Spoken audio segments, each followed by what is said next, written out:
ខ្ញុំមិនចាយហ่าណាហើយដៃតធូបតែម្ដងដោយតាលេខឈុតលេខខៀវនេះទៅໄວទៅសំខាន់ចិត្តអស់ហើយចាប់ហើយប្រមាថចិត្តខ្លាំងណាស់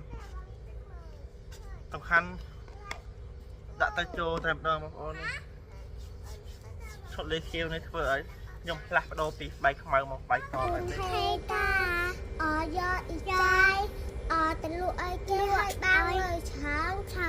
តែលេខខៀវឲ្យពូថេ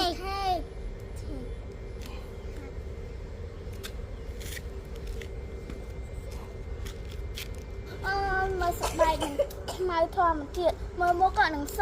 កើតមកធម្មជាតិហើយ